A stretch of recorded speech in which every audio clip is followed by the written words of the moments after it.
Amigos, bienvenidos a Terrific Fun Comics, un nuevo número, esta vez con un invitado muy especial en la Ciudad de México, después de haber tenido programas en Madrid y Buenos Aires, un querido amigo desde la preparatoria, luego en la facultad y que ahora es doctor y ya nos contará en qué. Adam, bienvenido a este programa. Paco, ¿alguna pregunta que quisieras hacer? Adán, mucho gusto, bienvenido a Terrific Fun Comic. Y pues bueno, como ya te presentó Nacho, es un gusto tenerte por acá. Y pues aquí por lo regular hablamos de cómics, hablamos sobre todo de Batman, hablamos todo eso, lo que hay alrededor de los que coleccionamos en algún momento o nos gustó Batman por algo.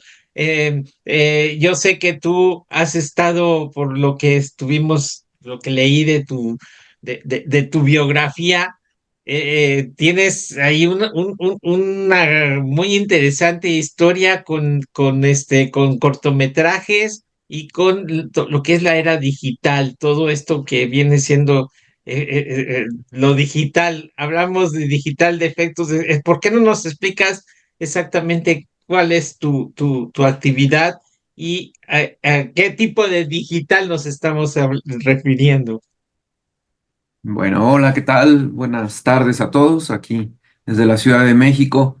Bueno, mi formación básicamente es en Ciencias de la Comunicación, donde estudié ahí con Nacho en la Facultad de Ciencias Políticas de la UNAM. Después entré a la Escuela de Cine de la UNAM, al CUEC. Hice ya después una maestría en guión y ahora, hablando de estudios, ¿no? Hice una maestría en guión y luego ya el doctorado en artes y diseño y trabajé muchos años en todas las áreas de cine y televisión, eh, básicamente, sobre todo en fotografía. Compré algún equipo de fotografía, entonces lo rentaba y eso me dio la oportunidad de estar en producciones desde muy, muy sencillas, producciones de estas que les llaman videos institucionales, ¿no? Para empresas, hasta grandes producciones norteamericanas que venían a México. Quizá la más grande en la que trabajé fue la de Romeo y Julieta con Leonardo DiCaprio. Esa fue quizá la producción más importante en la que estuve, pero estuve en cantidad de producciones norteamericanas, chinas, japonesas. En fin, sí trabajé bastantes años en la industria como parte del crew, como parte de la producción, y eso me dio oportunidad de conocer, que ya conocía por mi educación, los distintos procesos y las distintas especialidades que hay dentro del cine. Eh, el cambio a lo digital ha sido muy complejo, pues ha sido muy rápido, a pesar de que ya son 20, 25 años de que estamos ya en la era digital, y pues eso ha traído muchas pues muchas cuestiones, algunas buenas, algunas malas, y no sé, yo creo que ya más bien esperaría que me hicieran preguntas más concretas para yo poder adentrarme en la situación.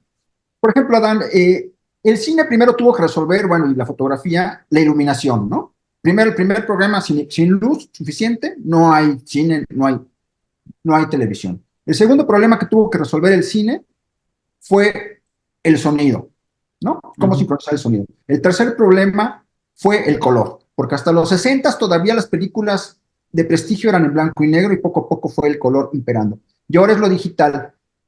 ¿Qué dificultades se encuentra, por ejemplo, ahora para iluminar una película? Porque notamos que las películas del 2002 para acá, cuando empezó la Guerra de los Clones, son completamente digitales y se nota la calidad de fotografía con las películas de los 80s, de los 70s, de los 90s. Muy bien. En cuanto a la fotografía, lo digital nos permite un rango amplísimo. Es decir, con la fotografía analógica, la película cinematográfica, llegar a un 400 ASA, si entendemos todo lo que es el ASA, la película tenía un rango de exposición pequeño, muy pequeño, hasta 400 ASA y ya se notaba el grano. Es decir, eran películas que podían trabajar con muy poca luz, eh, y, y se reventaba el grano, lo que llamábamos los fotógrafos reventarse el grano. Con la era digital, las ASAs han subido hasta el 40.000 y al 50.000 ASA. Estamos hablando de un 400 ASA hasta el 40.000 ASA, donde tenemos una definición muy buena, gracias a las cámaras digitales que ya captan cualquier rango de luz. Es impresionante. Además, te captan un rango de luz muy extremo. Por ejemplo, en un Cienasa, que era el clásico que se utilizaba para filmar películas o para fotografía, teníamos un rango, digamos, de grises de un 5 a un 10. En cambio, ahora tenemos un rango menos 20 a un más 400. Es impresionante el rango que tenemos de captura de luz y de color en las cámaras digitales actuales. Y eso ha afectado mucho en la iluminación. Es decir, los fotógrafos ya no se preocupan tanto por iluminar como nos enseñaban a nosotros. En las escuelas de cine sigue la luz, ¿no? Trata de iluminar como lo ves y era cuestión de meter más luz porque si no la película no registraba. Actualmente pues se trabaja ya con muy poca luz, con muy pocas herramientas de iluminación y además existe la postproducción, ¿no? Cosa que en la fotografía analógica, pues la postproducción era muy pequeña. Los rangos que uno podía mover en cuanto a subir luz, bajar luz, meterle un poco de amarillo, un poco de naranja, era muy poco. En cambio ahora, pues tú metes tu secuencia o tu escena a la computadora y puedes moverla a un infinito, realmente es un infinito de posibilidades. O sea, grabas con buena calidad, con RAW, calidad RAW, totalmente, la máxima calidad posible, es muy pesado un archivo, pero puedes hacerle infinidad de cosas. Y no solo en la cuestión de la iluminación, sino también en la cuestión de agregarle efectos digitales. Exacto. Por ejemplo, creo que lo máximo en el cine es 70 milímetros, ¿no?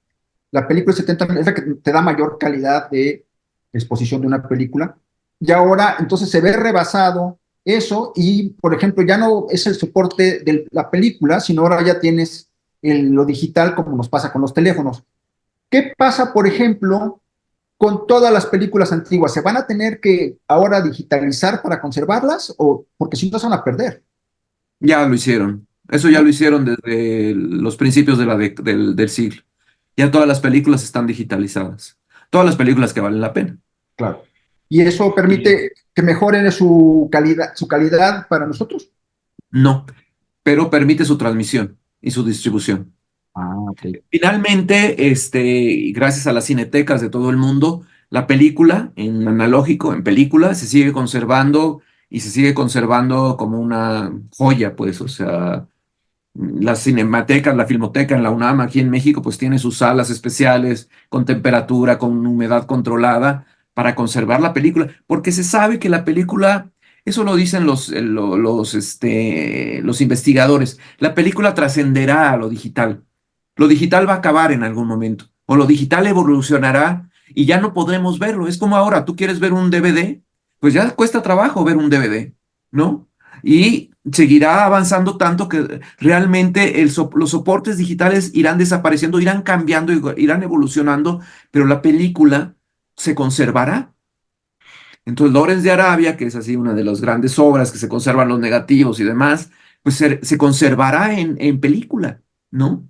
Pero en 20, 30 años, quién sabe si el DVD, pues ese ya murió, si el MP4, si el HD, si en el Ultra HD, seguirán existiendo. O sea, los soportes cambian tan rápido y son tan efímeros y tan comerciales, es decir, pertenecen a compañías. O sea, finalmente los soportes pertenecen a compañías que los distribuyen. Entonces esas pueden cambiar y pueden variar. Ya no digas en la nube, ¿no? O sea, en la nube puede desaparecer en cualquier momento. Entonces, finalmente la película se sigue conservando como un tesoro. ¿Qué va a pasar con las películas que están hechas en digital? Creo que podrían perderse, como puede perderse el día que Facebook se muera, pues todos nuestros archivos de 20 años que están en Facebook se van a ir.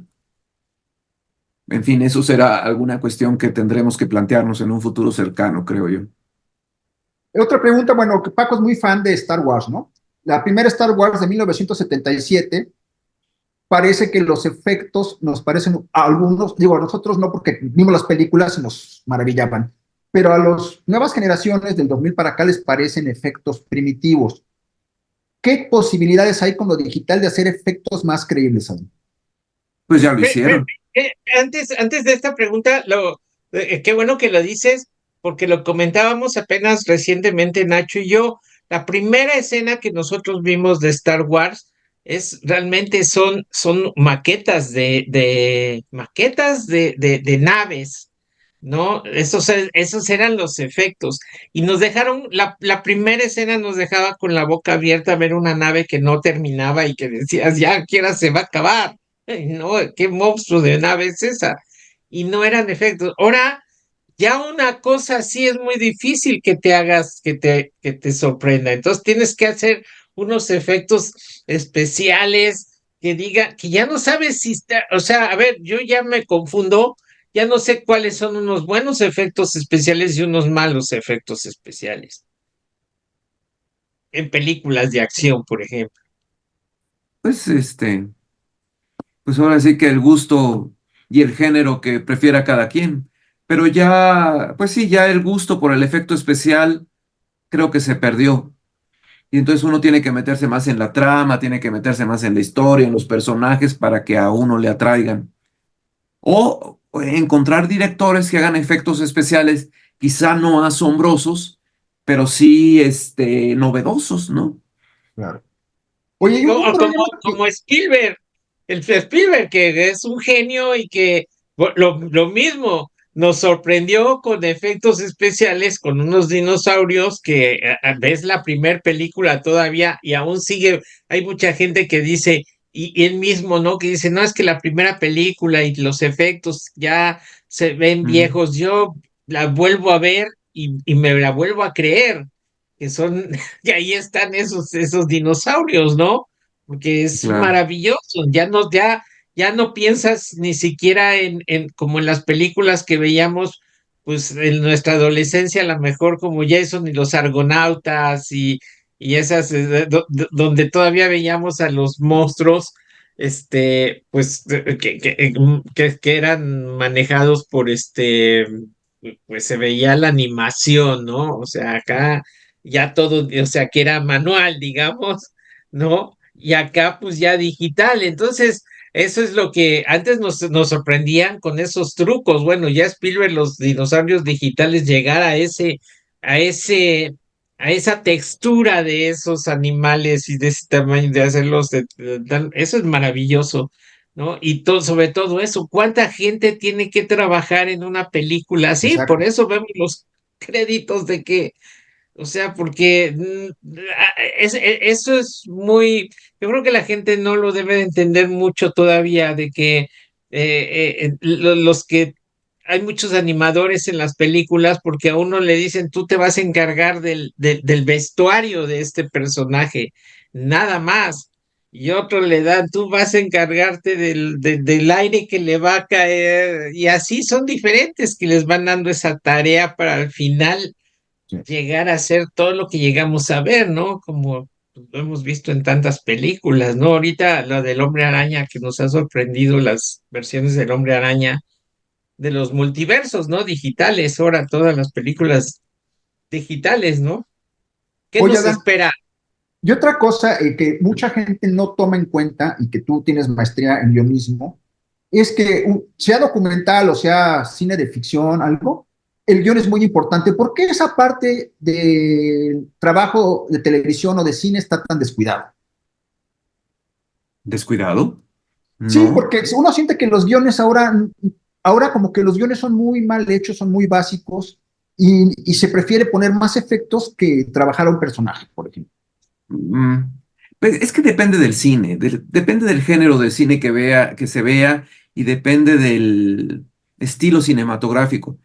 Creo que sigue habiendo un cine comercial que siempre ha existido, donde los guiones eran básicos, comedias románticas, héroes, tramas muy predecibles, y un cine independiente, más culto, por llamarlo de alguna manera, con otras con pretensiones artísticas. Siempre ha existido esa dicotomía en el cine, ¿no? Y es un cine que va dirigido a un público mayoritario y es un cine que va dirigido a un público más culto, con las reservas de la palabra. Ahora creo que las películas de acción han mejorado. Yo no diría que han empeorado, yo diría todo lo contrario. Yo creo que han mejorado. Los personajes son mucho más complejos. Es decir, si tú ves a un Superman de la primera era, pues es un Superman muy sencillo, buenos contra malos. En cambio, cada vez más los villanos, sobre todo, han ido evolucionando, se hacen personajes mucho más complejos. Hay una historia atrás, también en el héroe hay una historia atrás, hay una historia que lo define, que define a los dos, se enfrentan en el pasado, en fin. Yo creo que más bien los guiones han ido evolucionando para bien, gracias a una necesidad de que el público se ha vuelto más estricto. Ya no se come esas historias tan sencillas. Y eso mucho tiene que ver, yo creo que la televisión. La televisión nos ha hecho que busquemos personajes más complejos, sobre todo las series norteamericanas de policíacas, ¿no? Los personajes de las series policíacas son mucho más complejos, son mucho más creíbles, son mucho más humanos, por llamarlo de alguna manera. Entonces, eso tiene que ver con los guionistas. En fin. Sí. Y otra pregunta también que nos surgiría a mí y a Paco, es que mucha gente tiene la idea de que ahora con un buen teléfono celular y una computadora puedes hacer una película y antes necesitabas, pues digo, lo más básico era algo de 8 milímetros que no tenía pues, casi cualquier familia, que tenías que ir a revelarla, luego tenías que cortarla y editarla. ¿Es cierto o es un mito que se puede hacer, digamos, un largometraje con una computadora y un teléfono? Lo puedes hacer, pero pues va a quedar como una película hecha con un teléfono, ¿no? Hay muchos ensayos, yo he visto muchos cortometrajes hechos con celular y pues son pues un mal sonido, una mala iluminación. Son interesantes en cuanto a ensayos fílmicos, ¿no? En cuanto a propuestas cinematográficas, pero casi todos caen en lo mismo, son historias banales. En fin, es decir, creo que el cine finalmente sí requiere de una educación. O sea, para ser cineasta sí requieres de una educación, sí requieres educación literaria, educación en géneros literarios, educación en drama, ¿no? Y desde luego la educación tecnológica, ¿no? El sonido, la fotografía y desde luego el lenguaje cinematográfico, es decir, el lenguaje cinematográfico que empezó desde Griffith y que los planos y el uso del campo contra campo y todo eso sigue funcionando en la actualidad y tú ves, y lo veo yo con mis estudiantes de las escuelas, donde pues sí salen a grabar, pero pues es como la vecina que sale a grabar, una Karen por ahí que sale a grabar a alguien porque le está molestando, pues los alumnos hacen lo mismo. Ya que se dan cuenta que hay un lenguaje, que hay una historia, que es necesario crear ciertos parámetros, ciertas estructuras dramáticas, un principio, un desarrollo y un final, pues es cuando se dan cuenta de eso, pues ya lo empiezan a desarrollar. Entonces, pues sí hay más facilidad, pero pues estamos como en el mundo del YouTube, ¿no? El mundo del YouTube es infinito, pues no lo vemos. O Claro. sea, no lo vemos. Ahí está y ahí seguirá y Y hay no creo que trascienda. otra parte del cine que es el sonido. Yo recuerdo cuando en 1987 por primera vez escuchamos el THX, ¿no? Que decía uno, wow, porque en ese entonces nos tocaban las películas Paco en operadora de teatros, ¿te acuerdas, no? Que hasta ratas había en los cines y Qué horror. las palomitas estaban ahí de 2 años y todo eso, y que se escuchaban horrible. Y ahora ha mejorado mucho el sonido. ¿Qué tan importante es el sonido para una buena producción ahora? Bueno, el sonido es no, bueno, es que no sé si sea importante, es parte de, ¿no? O sea, cuando hablas de un producto audiovisual, pues hasta en el nombre tiene su forma, ¿no? Audiovisual. Es decir, la tele, el cine, pues está junto, con pegado, no es que sea más importante o menos importante, es parte de. Y desde luego el audio, así como la imagen, ha ido cambiando y ha ido mejorando gracias a lo digital.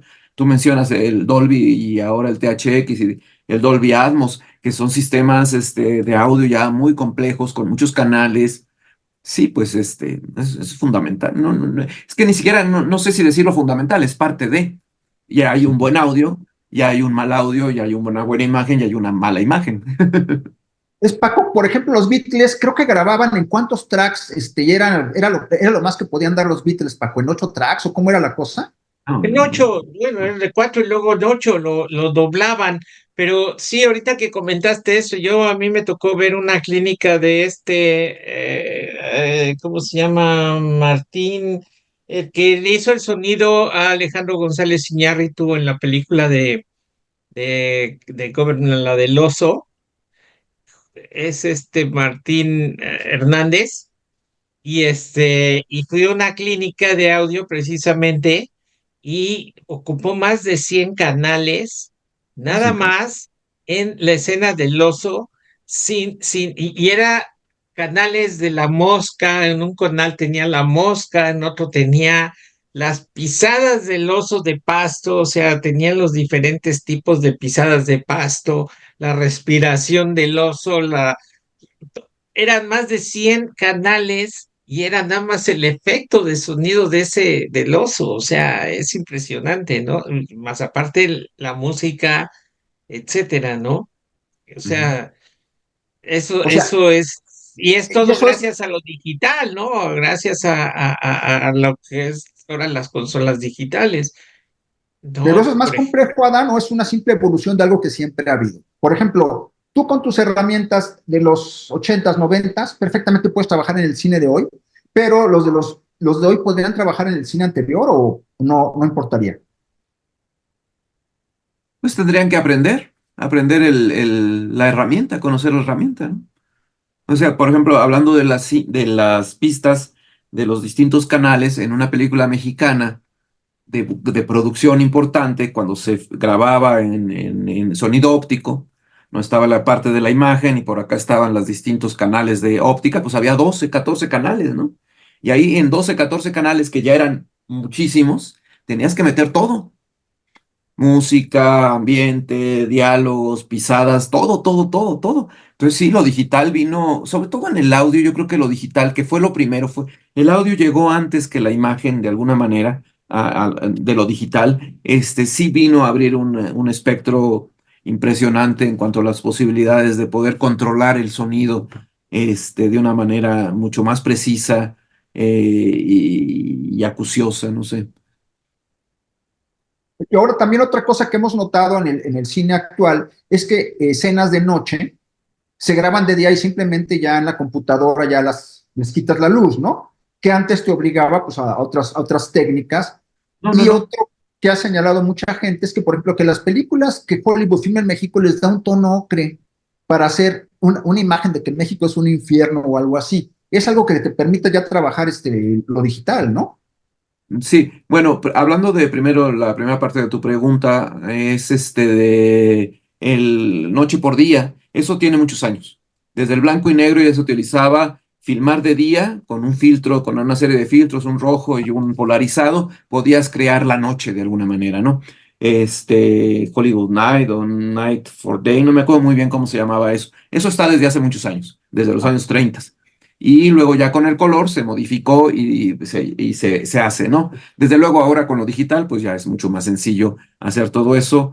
Puedes mover colores, puedes mover zonas de color, en fin, es impresionante lo que se puede hacer por lo digital. Pero sí, el día por noche o el noche por día es muy antiguo y se utilizaba mucho, sobre todo en las películas de bajo presupuesto. En las películas norteamericanas de clase B, de policías, de ladrones, de prostitutas, se utilizaba mucho el día por noche, porque pues, no se podía filmar de noche realmente porque era muy caro, es muy caro filmar de noche. O sea, se necesitan lámparas, hay que pagar horas extras, en fin, es muy complicado filmar de noche. La segunda parte de tu pregunta, ¿cuál era? ¿O de tu cuestionamiento Sí, era qué? de que ponen, por ejemplo, que ahora las películas de Hollywood, o bueno, hace mucho tiempo ponen tonos ocres para presentar a México como una especie de Sí, infierno, de así es. desierto. Sí, sí, Entonces, sí. sí es Sí, una sí, intención claro. estética, ¿no? Claro, desde luego, es una intención estética y está en Traffic, se utilizaban tonos verdes. Traffic es una película verde. México es verde, México es, yo no diría ocre porque el ocre es un color cálido. Ocre a lo mejor en los desiertos, pero es un color ocre seco. Digamos, no es un color ocre bonito del atardecer de Vallarta, ¿no? Es un Claro. ocre terroso, verdoso, pero un verde desagradable, un verde vomitivo. Sí, claro, desde luego, ¿no? Desde luego que hay estas intenciones dramáticas. Pues son cánones, son que se van formando sobre cómo hacer que el espectador entienda dónde está, ¿no? Sí. Y Claro, y también los es, efectos que han evolucionado mucho, porque sobre todo también eso, la forma de digitalizar, de darle color a una película ya en postproducción, por ejemplo, hay a mí me llamó mucho la atención la película del Tigre de Santa Julia, tenía unos escenarios muy interesantes que hicieron en postproducción de precisamente los cielos, etcétera, de todos esos escenarios.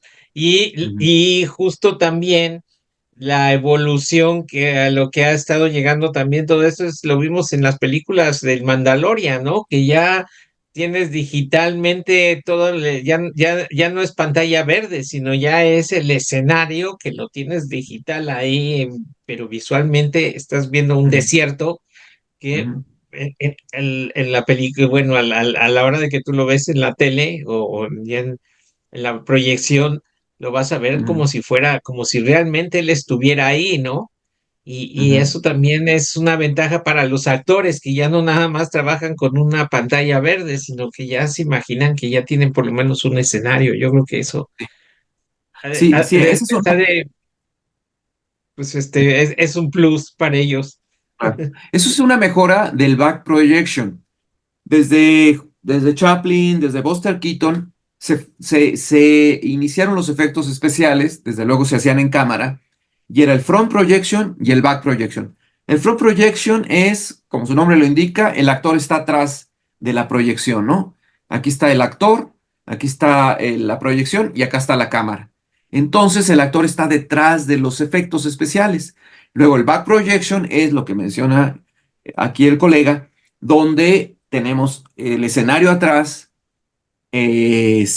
proyectado, también es muy, muy antiguo. Se utilizaba mucho en las películas con los coches. No sé si se acuerdan estos coches donde iba la pareja el coche y atrás iba pasando la ciudad y ellos nada más iban haciendo así, se veía. Hoy lo vemos bastante ridículo. La cosa es que ahora tenemos paredes completas, es impresionante, ¿no? Lo del Mandalorian y en cantidad. Se está utilizando mucho este tipo de back projection ya digital. O sea, son pantallas enormes, casi todo el foro se puede poner en pantalla y pues sí, tiene razón, el actor ya se siente inmerso en ese ambiente que antes era un tipo, bueno, no un tipo, sino era un fondo verde, pues anodino, ¿no? O sea, ahora sí que todos se lo tienen que imaginar. Sí, eso es una de las grandes evoluciones y eso pues son evoluciones de los efectos especiales. Ahora también preguntaba yo con Paco si el cine digital también te permite grabar con dos cámaras al mismo tiempo, tres o cuatro, porque antes el cine era una toma maestra y unas tomas de respaldo, pero ahora creo que sí te permite mucho más como la televisión, ¿no? Pues, Trabajar. antes lo podías hacer, o sea, antes lo podías hacer, pero era una cuestión de presupuesto, porque la película es muy cara. Y entonces las grandes producciones, sí podían darse el lujo de filmar dos o tres cámaras. Normalmente lo que se hace, y se sigue haciendo ahora, a pesar de que se haga en digital, es cuando tienes un efecto especial, un choque, una pelea, una batalla, pues utilizas varias cámaras, porque es más barato, digamos, no más barato, es más pues rentable tener varias cámaras en distintos puntos que estén grabando la batalla, ¿no? Pero el hecho de una sola cámara tiene que ver más bien con el tipo de lenguaje cinematográfico que estás utilizando.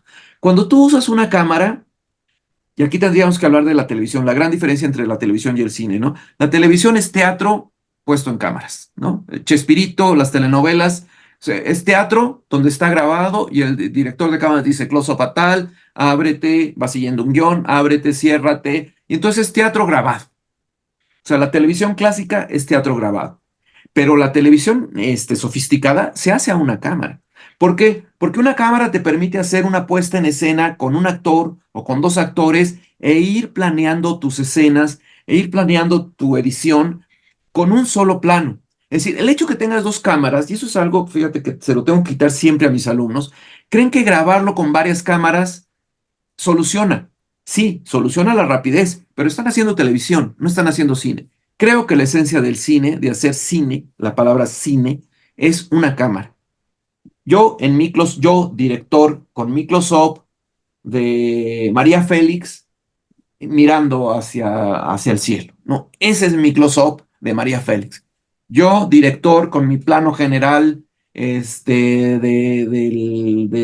sé, hablando de los clásicos mexicanos, la batalla, los caballos entrando a una ciudad en la revolución, yo con mi camarógrafo, con mi fotógrafo, filmando esa entrada, ¿no? Entonces, sí tiene mucho que ver con hacer cine. El cine se hace a una cámara, insisto, cuando hay producción, cuando hay explosiones, cuando hay choques, cuando hay mucho movimiento de personajes, pues sí, varias cámaras porque pues es muy costoso repetir una escena.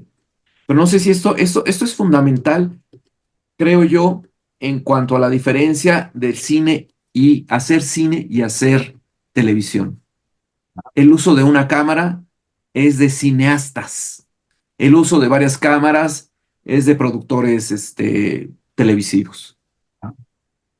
Oye, Adán, y otra cosa, por ejemplo, muchas preferimos ver las películas en IMAX. ¿El IMAX se hace en película de tipo antiguo o el IMAX también ya es digital ahora? Pues hasta donde sé, pues es película de 70 milímetros, enorme, y además que corre horizontalmente. Y además corre acerca de al doble, creo que a 48 cuadros por segundo, por eso la calidad. Sí, Pero sí, sí, por sí, eso es mucho más caro, ¿no? Por eso filmar en IMAX es mucho más caro, ¿no? es mucho más caro. Además, el equipo es mucho más complejo, porque estás hablando de película de 70 milímetros, con unos rollos enormes, con cámaras enormes, o sea, sí requieres de una complejidad bastante seria, ¿no? Y además personal muy, muy calificado. O sea, lo que se hace entonces, si yo entiendo, es grabas en 70 milímetros el IMAX y luego, digamos, lo degradas a digital. No, no, no, no, no, lo proyectas en 70. O sea, el clásico IMAX, no sé si haya otro, sinceramente no lo sé, pero el IMAX clásico, el que veíamos ahí en los grandes museos, en los museos, pues era filmado en 70 milímetros, en horizontal. O sea, película que iba girando, película cinematográfica de 70 milímetros a 48 cuadros por segundo. Y después el negativo, y luego pasa todo el proceso normal de una película, el negativo, el positivo y el corte de negativo y todo, y ya se hace la copia positiva y ya se proyecta. Pero ese es el IMAX clásico. No sé si exista ya un IMAX digital. De repente anuncian IMAX en las salas tipo Cinépolis y Cine y estas otras salas, ¿no? Pero más bien porque la pantalla es enorme. No creo que porque sea un sistema IMAX clásico de película. Y luego, ¿qué otros hemos visto, Paco? Las salas que se mueven y que te echan agua y todo eso, ¿no? Eso viene, yo creo que de los lentes también, ¿no? De De los la 3D, lentes, ¿no? sí, sí, ya esas salas digitales que tienen efectos especiales, ¿no? También, no sé, en algún momento funcionaron, no sé si sigan funcionando. El surround, ¿no? El También, sonido surround. Allá en Arizona el, hay salas de ese tipo, Paco, o no tantas, o no hay. no, que yo recuerde, o sea, sí están muy cómodas, pero no, o no me ha tocado ver una película así de que, no, por lo regular, porque en el momento en que te sale anunciada la película y te dice los sistemas en los que la puedes ver, y pues no he visto un sistema así que no fuera del IMAX, ¿no? Y Sí, que te echan agua y se mueve el digital, asiento. IMAX y hay otro THX, ¿no? Que sigue siendo, que es más El sonido. THX es un sistema de sonido, sí.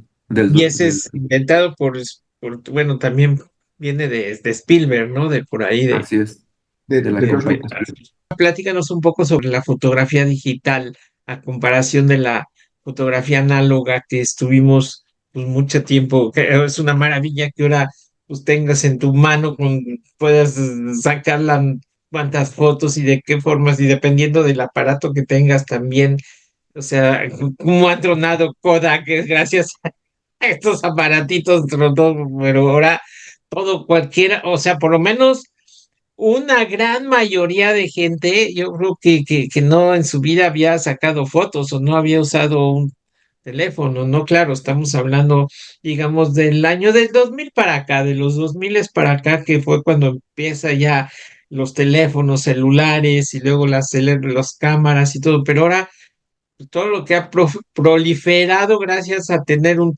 celular, ¿no? Las redes sociales, por ejemplo, Instagram se basa básicamente en las fotos que saca uno de su celular. ¿Cómo ves eso? mi estimado Adán?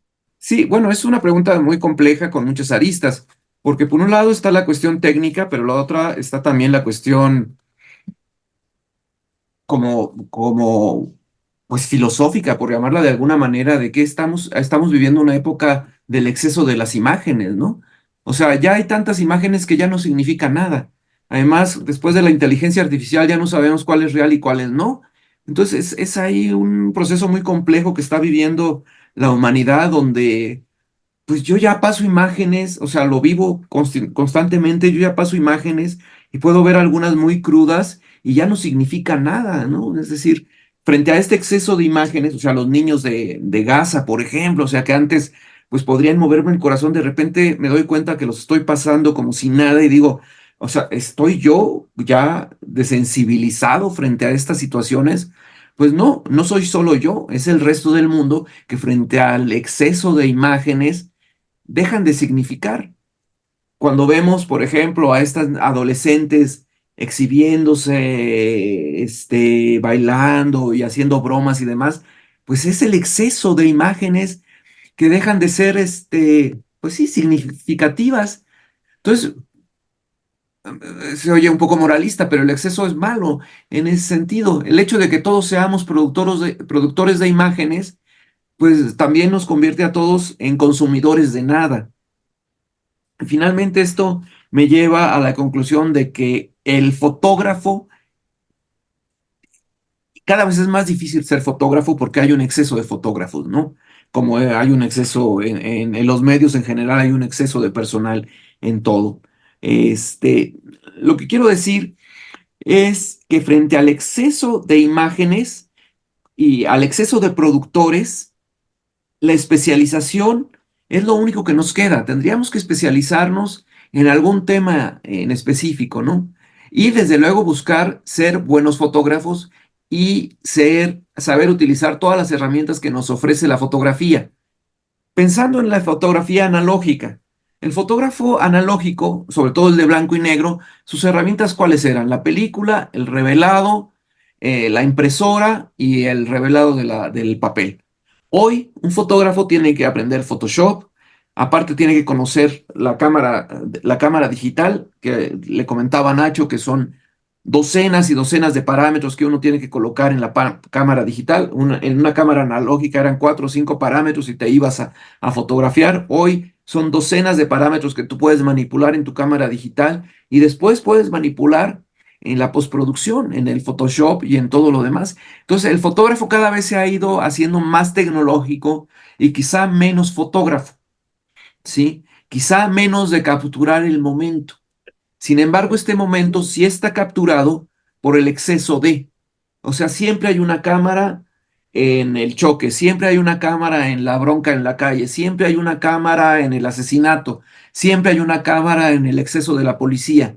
O sea, estamos tan llenos de imágenes que ya el fotógrafo quizá en algún momento pues pase a un segundo término y se convierta solamente en fotógrafo de sociales, no lo sé.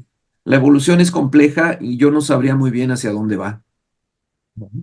Bueno, pues para concluir, mi querido Adán, ¿dónde puede uno encontrar tus libros? Cuéntanos un poquito sobre tus libros y dónde los pueden comprar y adquirir. Bueno, son libros publicados por la UNAM. Ahorita hay dos en circulación sobre cine, hay de otros temas, pero sobre cine, sobre imagen. Está medios audiovisuales para diseñadores. A ver, los voy a enseñar. Está que no se va, ahí está. Producción audiovisual, se llama Manual de Producción Audiovisual para Diseñadores.